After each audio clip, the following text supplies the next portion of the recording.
తెలంగాణలో oil form అంటే తెలియనటువంటి రోజుల్లో ఇరిగేషన్ మంత్రిగా నా జిల్లాకు వచ్చినప్పుడు నా జిల్లాలో నా తోటలో చూసి ఎట్టి పరిస్థితుల్లో అన్న మన జిల్లాలో కూడా నా జిల్లాలో కూడా ఏపించమంట. మీరందరూ గన్మ్యాన్లందరూ దిగండి, గన్మ్యాన్లందరూ దిగిపోండి. బాబు, కార్యకర్తలందరూ కూడా దయచేసి కూర్చోవాలి. స్పీకర్ గారు, కౌన్సిల్ చైర్మన్ గారు, గౌరవ మంత్రులు వచ్చినప్పుడు వారికి మర్యాద ఇవ్వడం మన సంస్కృతి, మన సాంప్రదాయం. ఒక్కరు కూడా మాట్లాడొద్దు, ఒక్కరు కూడా నిలబడొద్దు. నిశ్శబ్దంగా ఒక్క నిమిషంలో కూర్చోవాలి. వాళ్ళకు లేకపోయినా మనకు విజ్ఞత ఉండాలి. పడండి, ఒక మాట అంటే పడండి, ఏం ప్రాబ్లం లేదు. కూర్చోండి, కూర్చో. అరే బాబు, వాళ్ళొక మాట అంటే పడండి, ఏం పర్వాలేదు, కూర్చో. మీరు కూర్చోండి.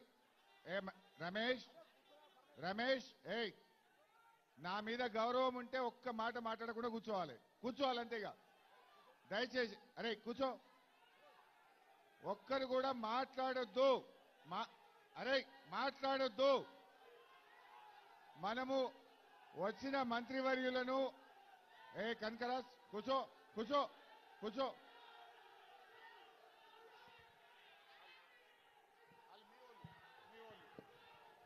దయచేసి నేను కోరుతా, దయచేసి కూర్చోండి. యాదగిరి ప్లీజ్ కూర్చోండి. ప్రోగ్రామ్ అనేది దయచేసి కూర్చోమంటున్నా. దయచేసి కూర్చోండి. మేమున్నా, కూర్చోండి ప్లీజ్. కూర్చోండి అంటున్నా. కూర్చోరా కూర్చోండి అవునా. ప్లీజ్ గౌరవం లేదా? కూర్చోండి. కూర్చోండి, మీరు కూడా కూర్చో. వాళ్ళు కూర్చుంటారు. ఒక్క నిమిషం ఓపిక ఉండండి. కూర్చోండి, మీరు వాళ్ళు కూర్చుంటారు. అరే వాళ్ళు కూర్చుంటారు, నువ్వు కూర్చున్నాక వాళ్ళు కూర్చోమన్నా. నా బాధ్యత కూర్చో. పోలీస్ వాళ్ళని అందరూ బయటకు పోయారు, నకరాలు చేస్తారని చెప్తే కూర్చోరి. దయచేసి ప్రభుత్వ కార్యక్రమం మీద అభిమానం ఉంటే, రైతుల పట్ల అభిమానం ఉంటే ఏ పార్టీ అయినా సరే మాట్లాడకుండా కూర్చోండి. ఇక్కడ పార్టీలకి తావు లేదు. రైతుల కార్యక్రమం, అందరూ కూర్చోవాలి. ఇంకా వెనక కూడా అందరూ కూర్చోవాలి. అందరూ మాట్లాడొద్దు ప్లీజ్. కూర్చోండి అయ్యా. పోలీస్ బయటికి పంపించండి నుంచున్న వాళ్ళందరినీ. అమ్మా, నుంచున్న వాళ్ళందరినీ బయటికి పంపించండి, లేకపోతే కుర్చీల్లో కూర్చోమనండి. కూర్చుంటేనే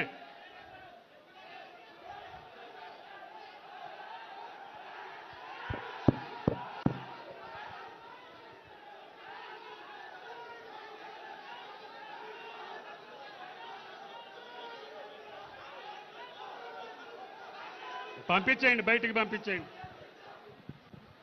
దయచేసి ప్లీజ్. ఈడ మన బరాబర అలా సోదరా ప్లీజ్, మనం రైతుల కోసం ఏమైనా గౌరవిస్తే, రైతులను గౌరవించుకోవాలనుకుంటే కూర్చోవాలి. ఒక్కసారి గట్టిగా జై జవాన్. ఒకవేళ మనకు మన తెలంగాణ రైతుల పట్ల ఏమైనా గౌరవం ఉంటే, మనం ఈరోజు చేసుకునే ఈ కార్యక్రమాన్ని, అందరి శ్రమ ఉంది దీంట్లో, ప్రభుత్వం ఆలోచన ఉంది, రైతులను కాపాడుకోవాలనుకుంటుంది. కాబట్టి మనమందరం కూడా ఈ రైతే మన దేశానికి వెన్నెముక్క, మన తెలంగాణ రాష్ట్రానికి కూడా రైతు వెన్నెముక్క. రైతు పట్ల మనకి ఏమైనా కొంత గౌరవం ఉంది. వాడు పండించిన పంట మనం తింటా ఉన్నామంటే, ఆ మెతుకు మీద గౌరవం ఉంటే, రైతు మీద గౌరవం ఉంటే, దయచేసి నిశ్శబ్దంగా ఉండాల్సిందిగా మీ అందరి కూడా చేతులు జోడించి నమస్కరిస్తూ కోరుకుంటున్నా. జై జవాన్. గట్టిగా రైతు కోసం జై జవాన్. థ్యాంక్ యూ సోదరులారా.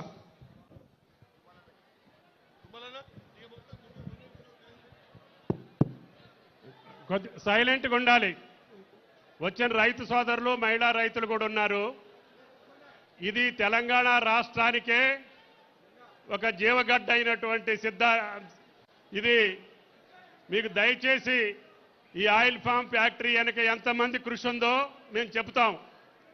రైతుల యొక్క జీవిత బాగు కోసం చేసేటటువంటి మహా కార్యక్రమం.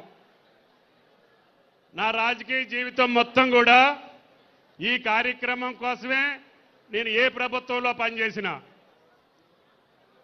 నాకు అన్ని పార్టీల నాయకులు తెలుసు, కార్యకర్తలు తెలుసు. 45 సంవత్సరాలుగా నేను కూడా 50 సంవత్సరాలు బట్టి జైగొట్టినోడిని అందరికీ. కాబట్టి ఓపిక ఉండాలి, సహనం ఉండాలి, ఆ నాయకుడి పట్ల గౌరవం ఉండాలి, ఆ నాయకుడు మర్యాదను పెంచాలి. అది పొన్నం గారా, లేదు రఘునందన్ రావు గారా, లేకపోతే హరీష్ రావు గారా కాదు. ఆ పార్టీ మనుషులుంటే ఆ పార్టీ నాయకుడికి గౌరవం తేవాలి. ఈ కార్యక్రమం యొక్క విలువ తెలుసుకోవాలి. తెలంగాణ రైతాంగం యొక్క గుండె చప్పుడు ఆయిల్ ఫామ్ అని చెప్పి మీకు ఈ సందర్భంగా మనం చేస్తున్నా. నేను 40 సంవత్సరాలుగా దీనికోసం చేయని ప్రయత్నం లేదు. పూజ్యులు ఎన్టీ రామారావు గారు మొట్టమొదటిసారిగా మొక్క తీసుకొచ్చి పశ్చిమ గోదావరిలో పెడితే 87, 88లో ఈ రోజుకి అది తెలంగాణ రాష్ట్ర రైతాంగానికి ఒక జీవనాడి అవుతుందని చెప్పి గత ప్రభుత్వంలో కూడా నేను ఆనాటి ముఖ్యమంత్రి గారిని అడిగి నా ఏరియాలో కొత్త ఫ్యాక్టరీ నిర్మాణం చేయటం మూలాన 12,000, 6,000, 7,000 ఉన్నటువంటి ఆయిల్ ఫామ్ నేను మంత్రి మళ్ళీ ఈ గవర్నమెంట్లో మంత్రి అయ్యే రోజుకి 12,000 అయింది. అప్పుడు ఇరిగేషన్ మంత్రిగా ఉన్నటువంటి నా మిత్రులు హరీష్ రావు గారు అనేక సందర్భాల్లో నా తోటలోకి తీసుకెళ్లి ఆయన నైట్ హాల్ట్ చేపించి పొద్దున్నే మొక్కకి తిప్పి అన్న తెలంగాణలో మనం ఆయిల్ ఫామ్ వేయాలి. ఈ వరి పంట, మిర్చి పంట, పత్తి పంట వల్ల మన రైతులు నష్టపోతున్నారు. అకాల వర్షాలు కావచ్చు, కోతులు కావచ్చు, కరువు కావచ్చు, కాటకాలు కావచ్చు, వీటన్నిటి వల్ల మన రైతును మనం రక్షించుకోలేకపోతున్నాం. ఆరుగాలం కష్టపడి నోటికాడికి వచ్చిన తర్వాత నిన్న మొన్న కురిసినటువంటి రాళ్లవాన వల్ల తెలంగాణ రైతు గుండె పగిలిపోతుంది. కాబట్టి ఎట్టి పరిస్థితుల్లో నా ఒక్క జిల్లా ఖమ్మం జిల్లానే కాదు, తెలంగాణలో ఉన్నటువంటి 31 జిల్లాలో ఈ పంట వేయాలని చెప్పి ఆనాడు పర్మిషన్ తెచ్చి అన్ని జిల్లాలకి కూడా కేంద్ర ప్రభుత్వాన్ని ఒప్పించి ఎకరానికి 51,000 రూపాయలు రైతుకి సబ్సిడీ ఇచ్చేటటువంటి ఏకైక పంట ఆయిల్ ఫామ్ పంట అని చెప్పి మీకు ఈ సందర్భంగా మనం చేస్తున్నా. ఈనాడు రఘునందన్ రావు గారికి కూడా మొదటి పంట వచ్చింది. అదేవిధంగా హరీష్ అన్వేషిండో లేదో నాకు తెలియదు, కానీ ఆయన కూడా వేయమని చెప్పా. మీ అందరితోటి వేయించడు కానీ ఆయన వేయలా. ఆయనతోటి కూడా రేపే మొక్కలు వేయించే బాధ్యత నాది అని చెప్పి మీకు ఈ సందర్భంగా మనం చేస్తున్నా. ఇక్కడున్న మా సుఖేందర్ రెడ్డి గారు ఇప్పుడు ఒక 50 వేసిండు, ఇంకొక 50 వేస్తానంటుండు.